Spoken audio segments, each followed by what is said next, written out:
Namaskar. Welcome to Ahara Arogya Adhyatma, the light of Samskara. Today we have Dr. Shilpa Dhruvakumar, who has won 5 gold medals in her MBBS, and then she did her MD in biochemistry from St. John's Medical College, and then she was trained in the stress psychology also. And today she is heading the department and a director of the lab technology in a medical college. But though she is scientifically oriented, trained in science, she has a passion for Adhyatma. And her guru is none other than Guru Raghavendra. Guru means the one who shows the light. And today, let us learn from her how Guru Raghavendra becomes a real guru for everyone. In fact, Rajkumar sings, no, Rayarandre Guru Rayarano, Varabantamma Guru Varabantamma, and today we must remember his life, how he came up. And please tell us where he was born, who were his parents, and how he came up, how was his childhood. Namaste, madam. Thank you very much for giving this opportunity. With my very limited knowledge, I will try to reflect on some of the very important qualities of Sri Guru Raghavendra Swami with his blessings and with God's blessings only. Usually we say Raghavendra Swami is Kalpavriksha Kamadhenu. He will give us, he will bless us with whatever we ask for. But beyond this, the philosophy or the values he imbibed in life, we can learn so many things. When we are in trouble, we look up to our elders, like how they faced life. So these values, if we reflect on what he had imbibed and he followed and implemented in his life, I think we can also face challenges with his blessings. With this in background, I will try to reflect on some of the teachings or what he taught us for this modern world. So I will start with his ancestors, like, Rairu's divinity or his grace will start with his Vamsha only. So his mother. So his mother's name is Gopikamba and father's name is Timmanna Bhatru. So after his birth, I think at a very young age, I don't know the exact age, but very young age, he will lose his father. So he will be brought up only by his mother, and his mother will be also a very big Vidushi. His family, apart from Vedadhyana and all this Adhyatma knowledge, they will also be very big Veena Panditas, Veena Panditru. They will be excellent, they will have excellence in Veena.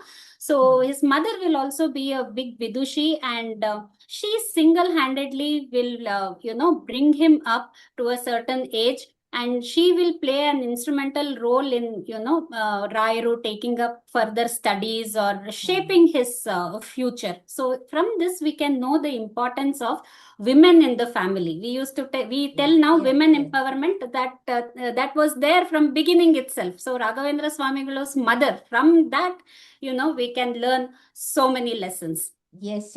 In fact, in Kannada, L. Gundappa writes, Mane modala patashale, mate modala guru. That means the house is a school, and then mother inculcate the good habits in children. And I think, the eagerness that he had to learn and do, it is amazing. And then, he must have had very difficult times, because a single mother bringing up him and his sister and brother and everyone. So please tell us how he was so dedicated in learning, and what were the incidences that happened in childhood. Yes, madam, definitely. So as you said, he was a very, very focused from childhood itself. So he was so focused on his studies that he would learn things beyond what his age required. Usually it is age specific, but he started reading big scriptures and variety of things. He learned Veena. Right from a very young age itself, he started learning these things. He will lose his mother also in a short time, and further his studies will be taken care of by his brother and also by his sister's husband partly. So what will happen is he will never lose focus in spite of losing his father or mother also at a young age. And those days, studies will be very difficult. It is not I like know. what we have now. We have so many All the facilities, facilities, yeah. electricity. Those days we hear that there was only one small lamp, that oil lamp, which the light was not enough. So what he used to do is he used to collect, so many dry leaves, and then with one leaf he used to light and then write in that light, and then again light another leaf and then write. So here we come to know that our whatever interests or our passion is not limited by the resources. We always complain that we don't have this, we don't have that, but at that age, Excuses. They without give having excuses. anything Yeah. itself, he will become very well versed in a variety of scriptures, Vedas and Veena and Lipis. And then always after studying in the mutt with his guru, he will go back and what we call summary, tippani. He will always make tippani of what he learned in that. Notes Yes, of it. yes, notes of it. So this method of studying is taught by Raghavendra Swami only. And then in those days, and that too, as I said, it was not very easy for him. And also when you have to write, we used to use those leaves, tale gari we used to call. So they have to prepare it. They have to, write the scriptures, fill the ink. Ink also they only had to prepare. So with so many difficulties, having so much of panditya, having so much of knowledge, I think we need to learn in this era that I think this aspect has been taught by various other personalities, like Sir M. Vishweshwaraya also we hear that he used to study under a tube light, street lamp and all that. So I think today's children have to learn that, our passion, our interests or our sadhanas or focus should not be limited by the resources what we have. The more facilities are given, the children do performance is less. And I say that it is vitamin N is deficient because parents don't say no for anything. And that's how they don't understand the importance of that. And later on, when he got married and entered the Grihastha what happened and how he lived? Please tell us. Yes, madam. So after his Upanayana, he will get married at a young age. Those days, young age, they used to get married. After that, earlier, the family will be quite wealthy, but after, donating, the family will be known for their danas. So, severe poverty will hit him. So even in that poverty, he will not lose his focus to studies. He would want to gain knowledge, Vedadhyana, and with the blessings of God, he will continue his studies, even though he will be so poor that his wife will have only one sari, that too torn sari, and broken vessels.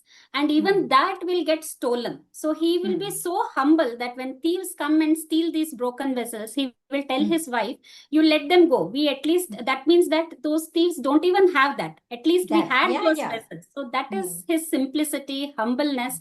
So in such poverty too, he will continue his studies. He will be earlier staying in Madurai. Then he will relocate to Kumbakonam. Kumbakonam, Sudhindra Tirtharu is his Gurugalu. There he will join his mutt and continue his education. There also what will happen is, usually in the mutt, there will be arrangements for food for the students. But Raghavendra Swamigalu will never, we hear from his stories that Raghavendra Vijaya is the source of this, which is written by his sister's son. So in that it is mentioned that he would not eat food in the mutt. Why? Because his wife and son will be waiting hungry at home, and he is so principled that mutt is only for students. He cannot bring his wife and son child there. So he will be so principled that he will not get them there, and he will go back hungry. He will just take that what we call tirtha, and he will go back to his home hungry. He would stay hungry for 8 to 10 days together. And in that state, when we are hungry, poverty is taken, what he did means he will write big scriptures at that time, even in that hunger. It will only increase. His passion for knowledge will only increase. It will not diminish. So these are some of the challenges which teach us that when we have difficulties in life, we should never lose our focus. if it is in Yeah. the larger good, one is the intent, it was in the Yes. larger good, and Yes. how focused we should stay and how we should, face the challenges without without losing our focus or principles is what we learn from the great Rayaru. And then when Wonderful. yes, madam. So when his guru will tell that, after seeing all this, his dedication, he will ask him to take sannyasa ashrama. At that time also, being a grihastha, he will be so much, sense of responsibility will prevail over him, and he will tell that, no, I have a wife, I have a son, so I cannot, wash my hands off, or I cannot lose their responsibility. It is not because of Vyamoha or something else, but it is the sense of responsibility which he will initially, he will tell no to sannyasa. Then what will happen? Sakshat goddess Saraswati will come in his dreams, and she will tell that for the larger good you have to take this. Yeah. And that is when he will accept the sannyasa dharma. So his Okay. sense of responsibilities, his challenges, what he faced, he will never, run away from them. He will face them, head on, and how he worked or how he lived his life. I think we should look up to him for so many lessons in his life. Yeah, yeah. I know whatever the challenges, he used to make the challenges as stepping stones for his milestones in life. And what challenges he had after he took the sannyasa? Yes, madam. After he took the sannyasa also, as we think, his life will not be very smooth. Immediately after he takes a sannyasa, there will be one conflict which will arise. That is, earlier, Sudhindra Tirtharu would have already given the Pitha to another senior disciple, Yadavendraru of him. He will be in Sanchara. And when Raghavendra Swamigalu will take the patta or will adore that position, his students, the Yadavendraru Tirtharu students and Raghavendra Swami students will have a small conflict, that because who should, adorn that post, who should take up the authority. They will reach the king's court, and there also Raghavendra Swami will tell, after hearing everything, he will just tell that, yes, it is true that first the Pita was given to Yadavendraru only, you only should take. That is his humbleness, that is his humility, which he will show. After that, Yadavendraru will say no, because Gurugalu gave it to you last. I think it's better that that is God's will. Both of them will be very sincere. Harmonious and yes, harmonious. But the students, because of students, disciples, there will be a small conflict. How the conflict should be resolved, I think we learn from there. When humility is there, when sincerity is there.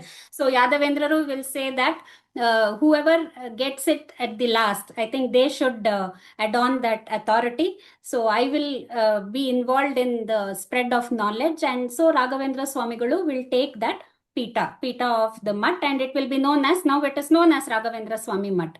And then what will happen is, 12 years of famine and drought will hit the region where he will be staying. So the king will come and ask for his blessings and his support and help.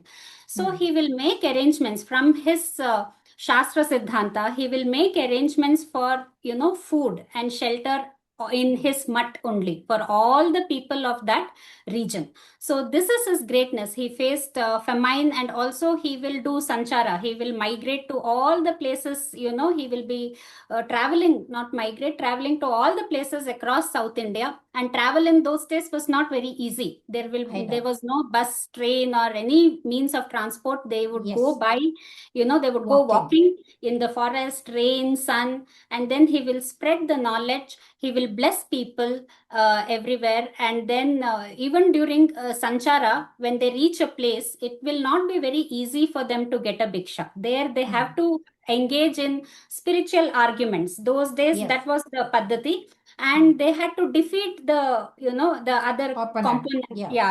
And then only they will get bhiksha. So facing all these challenges also, he will travel across South India. Now I think Raghavendra Swami Mutt is there across the world. Even in US, I heard it is there.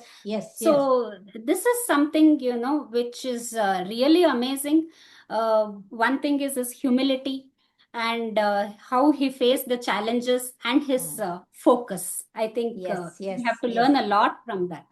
That is really, really wonderful. I think his life is an ideal one, and we should look up to him as, a source of inspiration and how to live and how to become sadhakas. Thank you very much for telling us so beautifully. Thank you, Dr. Shilpa. We're Thank you, grateful madam. to you. Thank you. Thank you. Thank you.